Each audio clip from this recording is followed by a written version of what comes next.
Assalamualaikum warahmatullahi wabarakatuh. Sehat, selamat, berkah, berlimpah, damai, dan bahagia senantiasa teruntuk kita semua. Hai, halo sahabat.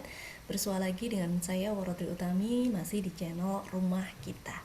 Hari ini kita akan mencoba ya memperlihatkan bagaimana sesi feedback hasil assessment talent mapping pada klien ya.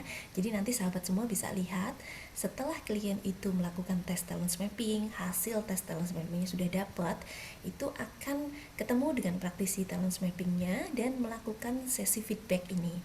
Sesi feedback ini merupakan sesi pembacaan ya, pembacaan hasil tes talent mapping sekaligus sesi konsultasi antara klien kepada praktisi talent mappingnya. Nah, ini nanti saya akan cobakan bermain peran seolah-olah saya sedang memberikan sesi feedback kepada klien saya.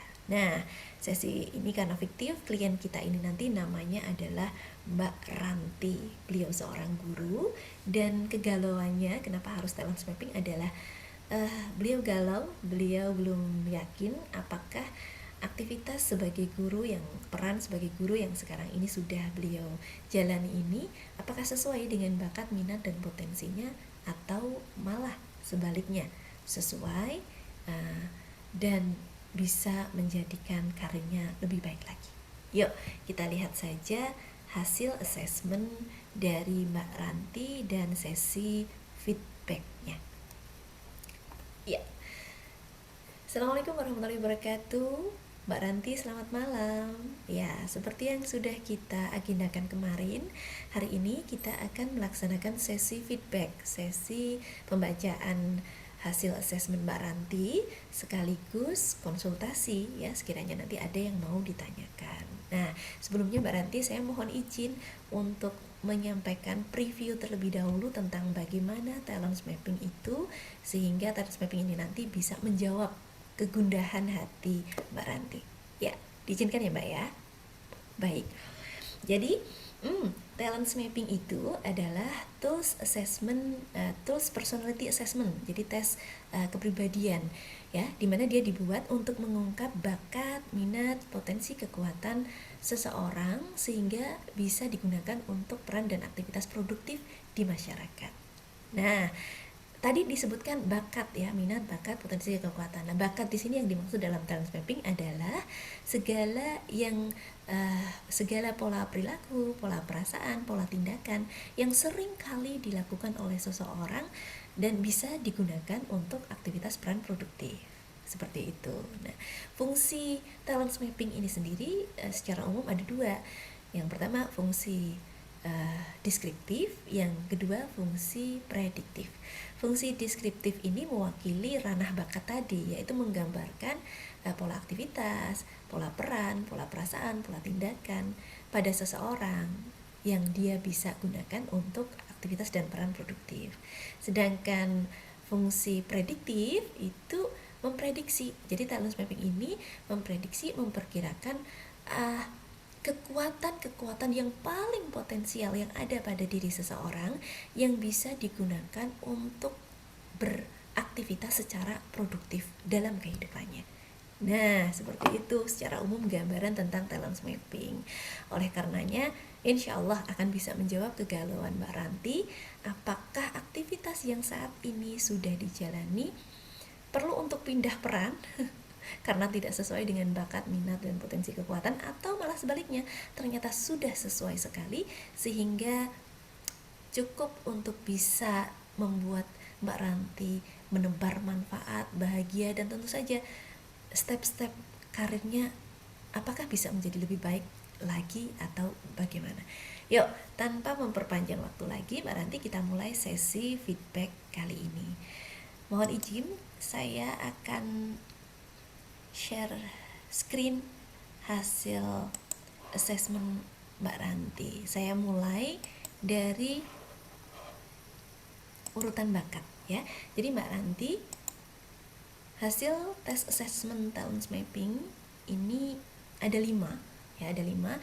Yang pertama ada urutan bakat, ini yang akan kita bahas. Kemudian ada peta bakat, kemudian ada potensi kekuatan, ada peta strength cluster map ya, peta potensi kekuatan, strength cluster map, dan yang terakhir personal branding, ST30 personal branding. Nah, kita awali dari hasil yang pertama, yaitu urutan bakat ya. Dalam talent mapping kita menggunakan 34 tema bakat. Ini diambil dari Gallup ya. Dan urutan nomor ini menunjukkan urutan bakat dari yang terkuat sampai dengan bakat yang terlemah. Jadi nomor 1 tentu saja adalah area bakat terkuat ya. 1 sampai 7 ini urutan bakat yang terkuat ya. Kemudian yang 9 sampai dengan 8 sampai dengan 14 ini yang kuat gitu ya. Kemudian yang terlemah tentu ada di nomor 28 sampai dengan 34. Saya akan ulas perlahan nomor 1 sampai 7, kemudian yang terkuat ya, bakat terkuat, dan nomor 28 sampai dengan 34, atau saya balik 34 sampai dengan 28 sebagai bakat terlemah yang perlu disiasati oleh Mbak Ranti. Ya, kita mulai. Dari nomor 1 kita bisa lihat bahwa bakat terkuat Mbak Ranti adalah belief ya. Belief itu adalah mereka yang suka sekali membantu orang lain, suka sekali menolong orang lain. Jadi orang-orang belief ini kebahagiaannya adalah kalau dia bisa mendahulukan orang lain bahkan daripada dirinya sendiri gitu ya. Dia kebahagiaannya itu kalau dia bisa membantu, meringankan beban orang lain, mengutamakan orang lain ya. Ini memang kebahagiaan orang-orang belief. Dorongan alamiah dia adalah mendahulukan orang lain. Nah, ini orang belief. Yang kedua, ada ideation. Nah, ideation itu seperti nama bakatnya ya, ideation. Jadi penuh dengan ide-ide. Jadi orang yang memiliki bakat ideation adalah mereka yang memang orientasinya adalah ide, penuh sekali ide-ide yang muncul di kepala orang ideation ini ya. Dia bisa menemukan satu ide ya tentang satu hal di mana teman yang lain ini masih bingung apa yang harus dilakukan, tapi dia bisa mencari celah, menemukan celah ide terbaik gitu ya untuk suatu hal seperti itu. Jadi penuh dengan ide-ide, penuh dengan gagasan-gagasan, itu orang ideation. Yang ketiga ini connectedness-nya. Connectedness itu biasanya orang-orang yang bijak, orang-orang yang spiritualitasnya cukup tinggi, cukup baik ya, tenang ya, dikenal sebagai sosok yang tenang oleh kanan kirinya ya.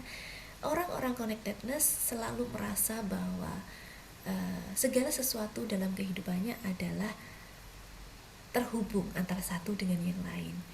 Dia memahami bahwa dia ini merupakan bagian kecil dari sesuatu yang sangat besar. Itu adalah orang-orang connectedness ya.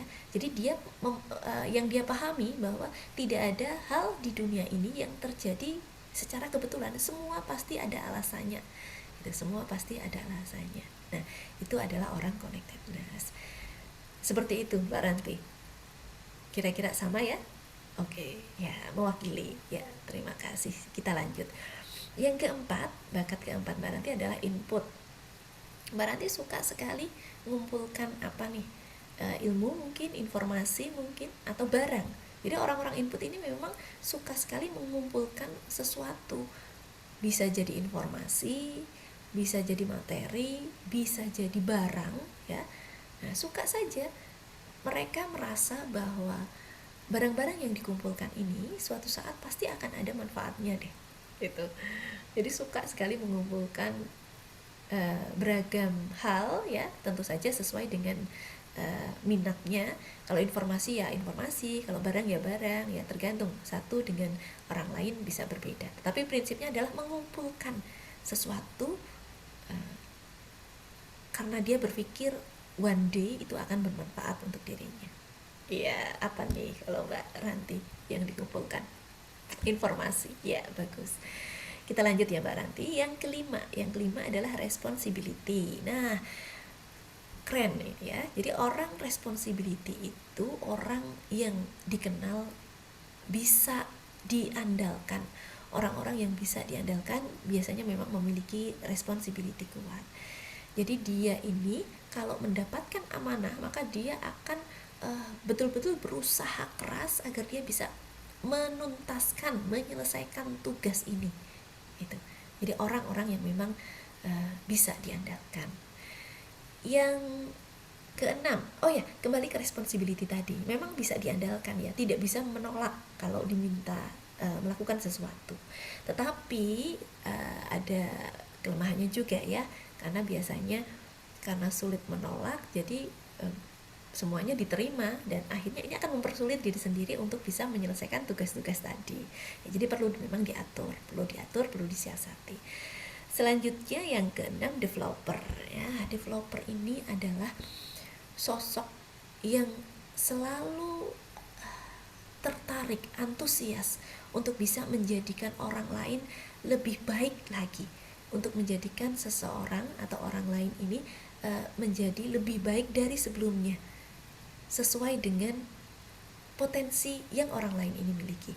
Jadi seakan-akan orang developer ini memiliki energi yang begitu besar untuk bisa menjadikan orang lain ini lebih maju, ya, menjadikan orang lain ini lebih baik lagi, dari yang dulunya baik menjadi lebih baik lagi, dari yang dulunya belum bisa menjadi bisa. Seperti itu orang-orang developer. Jadi semangatnya untuk bisa menjadikan orang lain ini menjadi lebih baik itu besar sekali, ya. Yang terakhir, futuristik. Ya, futuristik ini orang-orang yang visioner, orang-orang yang bisa melihat 1-2 langkah di depan orang lain di saat orang lain belum bisa melihat tentang gambaran di masa depan. Orang-orang futuristik bisa melihatnya, ya. Oleh karenanya dia, kalau di sini Bu Ranti punya futuristik, punya ideation, ini luar biasa sekali. Jadi ide-ide yang ada di kepala Bu Ranti ini adalah ide-ide terkait masa depan, ide-ide terkait apa yang bisa dilakukan sekian tahun ke depan, ya, seperti itu. Nah, ini luar biasa sekali, ya. Futuristic, developer, responsibility, input, connectedness, ideation, belief, ini kalau dinamikanya, kalau kemudian berada pada aktivitas Bu Ranti saat ini sebagai guru, tentu saja luar biasa, ya, mendukung sekali peran aktivitas sebagai guru dengan bakat-bakat ini, ya. Apalagi pada bakat kuat 8, 9, 10, ya. Nah, 12 juga ada learner, ya. Learner ini memang suka belajar, ya. Intellection, ya, senang berpikir mendalam. Analytical communication, guru butuh dong communication, kan? Dan Bu Ranti memiliki communication yang kuat. Nah, itu beberapa bakat terkuat dan bakat kuat yang Bu Ranti miliki. Nah, sependek ini, sejauh yang kita sudah ulas ini, saya bisa menarik benang merah bahwa support kesesuaian antara bakat-bakat terkuat dan kuat ini terhadap aktivitas yang sekarang Bu Ranti sudah jalani sebagai guru. Sekarang kita lihat kelemahannya, ya. Nah, kelemahan kita mulai dari bakat nomor 34. 34 ini competition, ya. Memang Bu Ranti tidak suka kalau dibandingkan, tidak suka untuk Bu Ranti ini menjadi maju karena ingin lebih baik dari orang lain, ya. Itu paling gak seneng Bu Ranti. Oleh karenanya, bagaimana cara Bu Ranti maju? Cara Bu Ranti maju ini perlu disiasati, kan kita perlu maju. Tadi kan bakatnya setelah kita ulas ternyata support sesuai dengan aktivitas yang Bu Ranti sekarang sudah jalani. Nah, sekarang yang kita bisa siasati dari bakat competition ini agar Bu Ranti tetap bisa maju dalam peran dan aktivitas yang dijalani adalah Bu Ranti perlu mencari tahu alasan lain, ya, alasan selain lebih baik dari orang lain atau menyaingi orang lain yang bisa menjadi bahan bakar Bu Ranti menjadi lebih baik lagi, semangat bekerja lagi, menghasilkan sesuatu kinerja yang bagus, gitu ya. Apa, ya, strong why-nya apa selain menyaingi orang lain ini? mungkin keluarga, mungkin membahagiakan orang tua, mungkin menjadi kebanggaan suami dan anak-anak. Bisa jadi setiap orang bisa berbeda. Nah, ini strong why Bu Ranti apa nih kira-kira? Nah, ini bisa coba dicari ya, digali. Oke, itu competition. Yang ke-33 ada self assurance. Memang self assurance ini apa ya? Tidak terlalu, jadi Bu Ranti ini secara intuitif memang tidak terlalu percaya dengan sesuatu yang tidak faktual. Jadi Bu Ranti butuh data, butuh faktanya bagaimana untuk akhirnya Bu Ranti ini mengambil satu keputusan. Nah, bagaimana kemudian mensiasatinya? Tidak masalah selama Bu Ranti bisa mendapatkan data-data tersebut secara cepat, seperti itu. Jadi jangan sampai kemudian kekuatan itu malah menjadi penghambat untuk mengambil satu keputusan, seperti itu. Yang ke-32 adalah woo atau winning others over.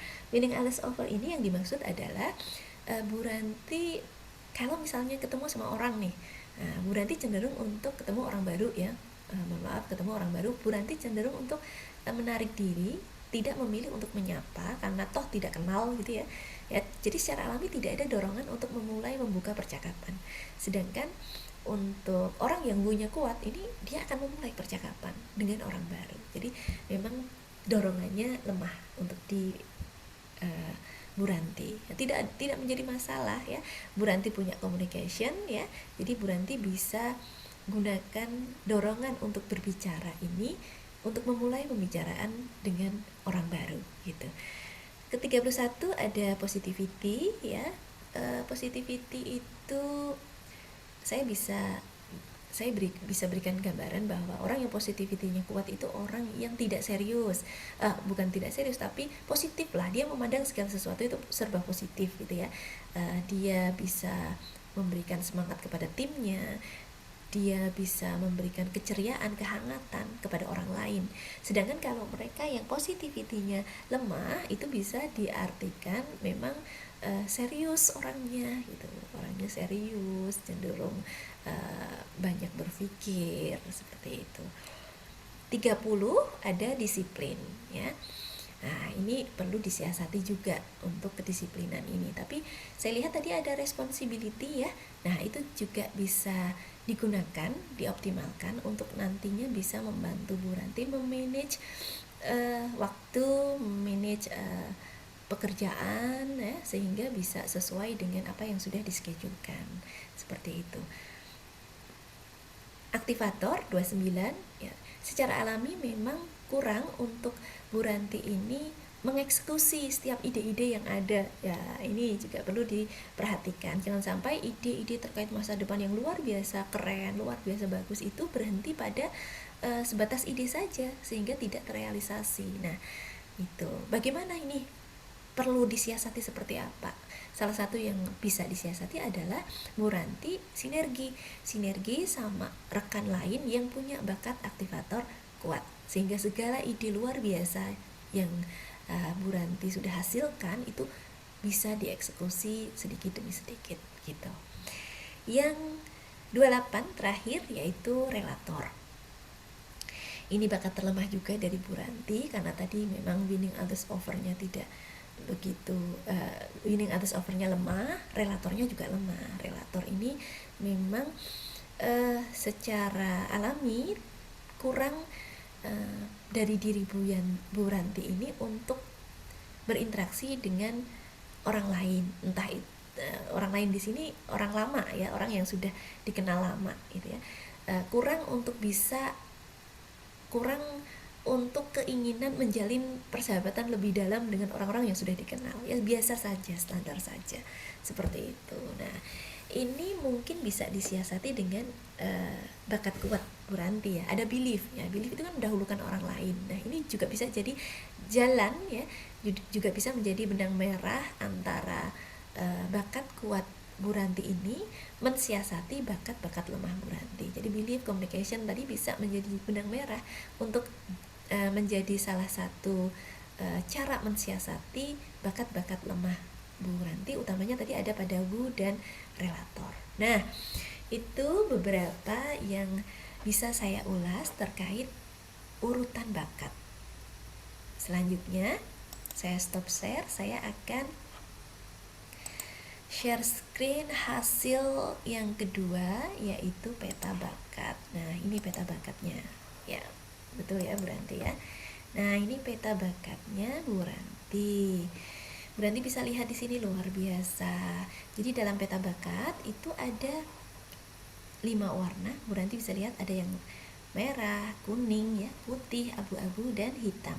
Merah ini menunjukkan bakat terkuat ya. Tadi sudah disebutkan bakat terkuatnya apa saja, itu akan diwarnai merah di sini. Sedangkan yang kuat ya, yang nomor 8 sampai 14 diwarnai kuning di sini. Nah, yang putih ini biasa saja standar, yang abu-abu itu yang lemah, sedangkan yang hitam itu yang terlemah.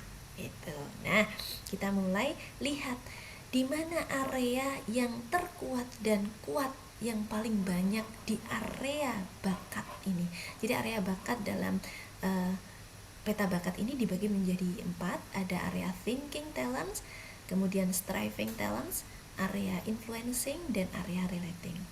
Kita bisa lihat untuk hasil peta bakat Bu Ranti ini ternyata merah dan kuning itu banyak di area thinking talent. Jadi memang Bu Ranti ini sosok pemikir ya, suka berpikir mendalam gitu ya, suka dengan aktivitas-aktivitas berpikir ya.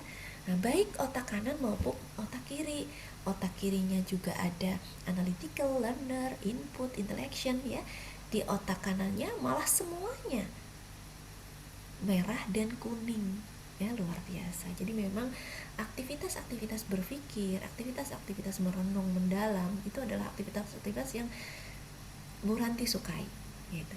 Dan ini area thinking ini tentu saja diperlukan oleh mereka yang memiliki aktivitas di bidang pendidikan, guru, dosen ya, seperti itu. Nah, nanti kita akan lihat karena memang di relating ini juga ada beberapa yang merah ya, ada developer, ada connectedness, kemudian ada kuning ya, adaptability, harmoni ya. Sedangkan di striving ini yang menjadi bahan bakar gitu ya untuk melakukan aktivitas ada responsibility dan belief ya, luar biasa. Nah, kita sekarang akan dari sini, dari peta bakat ini saya bisa simpulkan memang oke sekali, mendukung sekali dengan aktivitas sebagai guru yang dijalani oleh Bu Ranti. Yang perlu diperhatikan mungkin terkait guru apa gitu ya, nanti kita akan lihat. Kenapa? Karena memang aktivitas guru ini banyak sekali. Dosen juga guru, SMA, SMP, SD, TK, PAUD guru. Nah, untuk Mbak Ranti ini, untuk Bu Ranti ini yang mana yang cocok? Oke, kita akan lihat. Saya stop share untuk peta bakat, kita menuju ke potensi kekuatan. Ya. Nah, di sini ada 14 potensi kekuatan ya Mbak Ranti. 14 potensi kekuatan ini diambil terlalu besar. Diambil dari 14 urutan bakat kuat, terkuat dan kuat, 14 urutan bakat dari yang terlemah dan lemah ya. Nah, dapat 14 ini yang oke untuk dilakukan oleh Bu Ranti. Ideating. Nah, tadi punya ideation ya, punya ideation, punya futuristic. Nah, ini kombinasi bakatnya ternyata bisa memunculkan potensi kekuatan ideation, ideating ya, mohon maaf. Kemudian surveying ya. Tadi ada belief ya, ada belief ya. Kemudian nah, ini membentuk surveying ya. Visioning tadi ada futuristic ya. Nah, ada futuristic ini membentuk visioning juga. Ya, ada supporting ini juga ya. Ada visioning, supporting ya. Nah, ini ada advising, communicating, ini merupakan bakat-bakat dari kombinasi bakat futuristic, kemudian communication ya, termasuk juga developer ya. Tadi ada bakat developer di sana ya. Di sini ada designing, informing, mentoring ya, conceptualizing ya, guiding, researching, dan ada teaching. Nah, jelas ada teaching di sini. Nah, dari sekian potensi kekuatan ini, kita bisa lihatlah tugas pokok dan fungsi guru ada di sini semua ya. Teaching ya, proses mengajarnya, proses menelitinya ada, proses membimbingnya ada, proses memberikan informasinya ada, ya, komunikasinya jelas, ya, proses untuk bisa memberikan visi ke depan, ya, memotivasi murid-muridnya, ya, ada semua di sini, ya. Oke, demikian untuk potensi kekuatan. Kita lanjut pada hasil yang keempat, yaitu strength cluster map. Yuk. Nah, ini strength cluster map. Dari potensi kekuatan kita bisa lihat strength cluster map atau peta tipe peta cluster kekuatan Mbak Ranti ini ada di mana. Warnanya sama ya, sama seperti di peta bakat tadi. Jadi merah itu terkuat, kuning itu kuat gitu ya. Putih biasa, abu-abu ini lemah, hitam terlemah. Nah, kita fokus pada area terkuat dan kuat ya. Di sini ada PSS dan PSP ya Mbak Ranti. PSS ini artinya personal, ini PSS ini personal strength statement ya. Jadi ini statementnya klien sendiri, atau lebih saya bahasakan minat ya, minatnya si klien, minatnya Mbak Ranti. Sedangkan PSP ini personal strength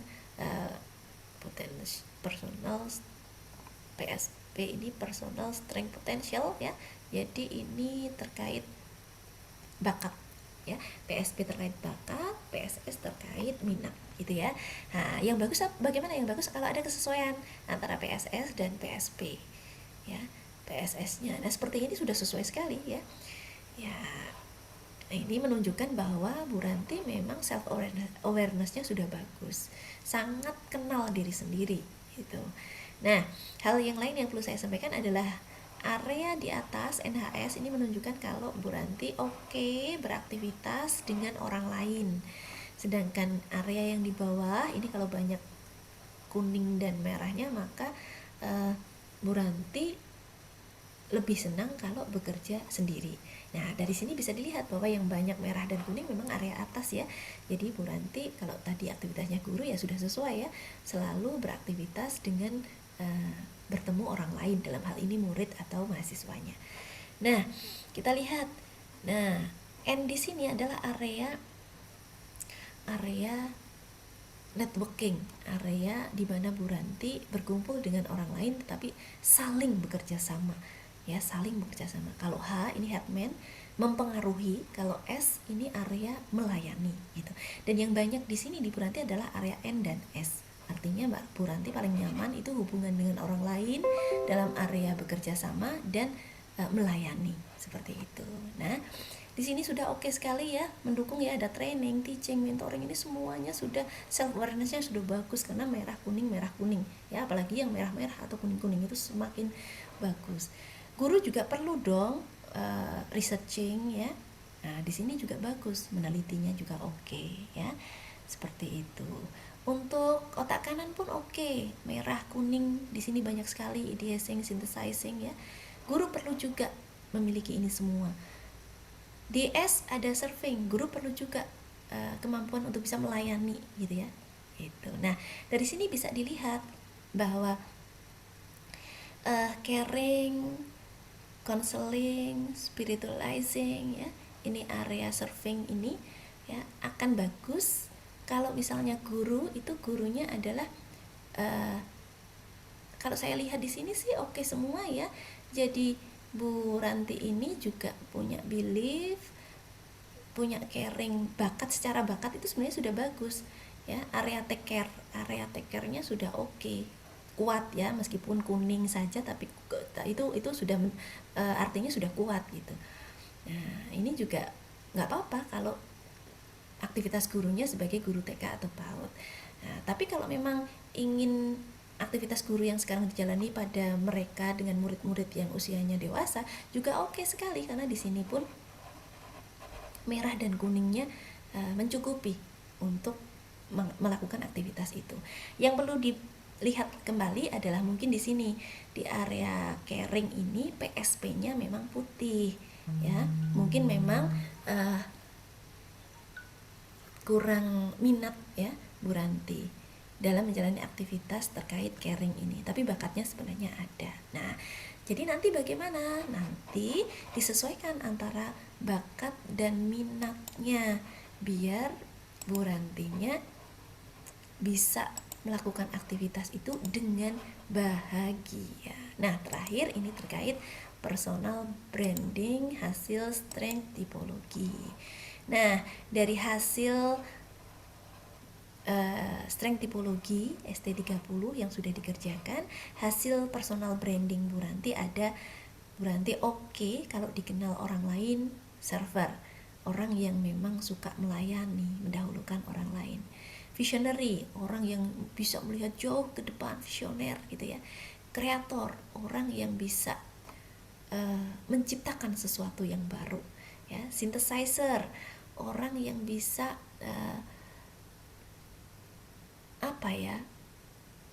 menggabungkan banyak sumber daya sehingga bisa menghasilkan sesuatu yang baru gitu. Dan motivator ya, bisa memajukan orang lain ya, bisa memberikan panduan, semangat ya. Ini adalah hal-hal yang bisa dijadikan Bu Ranti sebagai personal branding. Nah, demikian hasil pembacaan tes talent mapping Bu Ranti. Dari kelima hasil tadi saya bisa simpulkan bahwa aktivitas yang sekarang sudah dijalani Bu Ranti ini sudah oke. Sudah keren sekali, ada kesesuaian antara bakat minat ya, ada communication, ada teaching tadi potensi kekuatan, ada developer ya, ada learner juga ya. Banyak sekali bakat-bakat, potensi kekuatan dan juga personal branding yang bisa mensupport, yang bisa sesuai sekali, mendukung sekali dengan aktivitas Bu Ranti sekarang ini sebagai guru. Oleh karenanya